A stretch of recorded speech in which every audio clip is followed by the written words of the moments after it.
500 సంవత్సరాల కల నెరవేరింది. కోట్ల మంది భక్తుల కల సాకారమైంది. ప్రధాని నరేంద్ర మోదీ నిన్న అయోధ్యలోని శ్రీరామ మందిరాన్ని ప్రారంభించిన సంగతి తెలిసిందే. ఇక ఈ రోజు నుండి సాధారణ భక్తుల్ని ఆలయంలోకి దర్శనానికి అనుమతిస్తూ ఉన్నారు. మరి రాముణ్ణి దర్శించుకునే సమయం, పాటించాల్సిన నియమ నిబంధనలు ఆలయ కమిటీ వెల్లడించింది. తేజస్ అకాడమీ స్థాపించిన 12 సంవత్సరాల్లో 1918 డిఫెన్స్ ఉద్యోగాలతో పాటు ఇంటర్లో రాష్ట్ర స్థాయి మార్కు సాధించి తెలంగాణ నెంబర్ 1 గా నిలిచిన తేజస్ కొలువయ్యారు. ఆ రాముణ్ణి కన్నులారా దర్శించేందుకు భక్తులు తప్పించిపోతున్నారు. జీవిత కాలంలో ఒక్కసారైనా దర్శించుకోవాల్సిన క్షేత్రాల్లో అయోధ్య ఒకటి కాగా, ఇప్పుడు రామయ్య కూడా కొలువు తీరడంతో దర్శనం ఎప్పుడెప్పుడా అని 1000 కళ్లతో ఎదురు చూస్తున్నారు భక్తులు. ఆలయ ప్రారంభోత్సవం తర్వాత ప్రతిరోజు దాదాపు 5 లక్షల మంది భక్తులు రామచంద్రుణ్ణి దర్శించుకుంటారని ఆలయ ట్రస్ట్ అధికారులు అంచనా వేస్తున్నారు. అందుకు తగ్గట్టుగానే ఏర్పాట్లు కూడా చేస్తున్నారు.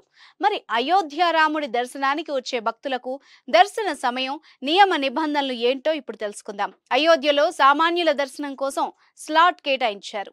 రేపటి నుంచి అంటే మంగళవారం ఉదయం 7 గంటల నుంచి 11:30 వరకు, అలాగే మధ్యాహ్నం 2 గంటల నుంచి రాత్రి 7 గంటల వరకు దర్శనానికి భక్తులకు అనుమతి ఇవ్వనున్నారు. ప్రత్యేక సందర్భాలలో, పండుగల సమయాలలో దర్శన వేళల్లో స్వల్ప మార్పులుంటాయని స్పష్టం చేశారు.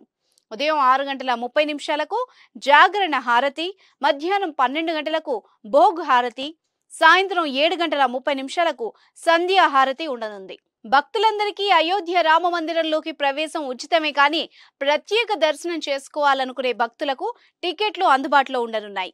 మొదట శ్రీరామ జన్మభూమి తీర్థ క్షేత్ర అధికారిక వెబ్సైట్ కు వెళ్ళాలి. మీ ఫోన్ నెంబర్తో లాగిన్ అయిన తర్వాత ఓటీపీ ఎంటర్ చేస్తే మీ రిజిస్ట్రేషన్ నమోదు పూర్తవుతుంది. ఒకసారి లాగిన్ అయిన తర్వాత మై ప్రొఫైల్ కు వెళ్ళి మీ గుర్తింపు వివరాలు, చిరునామా వంటివి ఎంటర్ చేయాలి.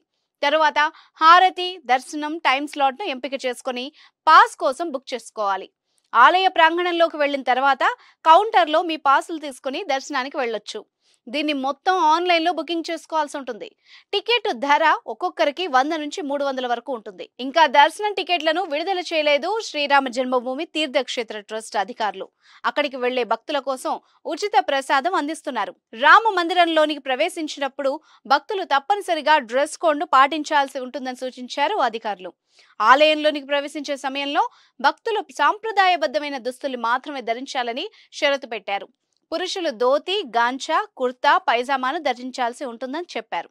మహిళలు చీర లేదా సల్వార్ సూట్స్, పంజాబీ డ్రెస్ ధరించవచ్చని సూచించారు. Jeans, T shirt, tops, shorts లేదా వెస్ట్రన్ డ్రెస్లను వేసుకుంటే అసలు అనుమతించమని పేర్కొన్నారు. భక్తులు తమ వెంట మొబైల్ ఫోన్లను తీసుకుని వెళ్లడం నిషేధమని, పర్స్లు, హ్యాండ్ బ్యాగ్లు, wallets, ear phones, head phones, remote తో కూడిన కీ చైన్లు, ఎలక్ట్రానిక్ గ్యాడ్జెట్లను ఆలయంలోకి తీసుకెళ్లకూడదని చెప్పారు. గొడుగులు, బ్లాంకెట్లు, గురుపాదుకలను తీసుకెళ్లడం పైన నిషేధం ఉందని స్పష్టం చేశారు.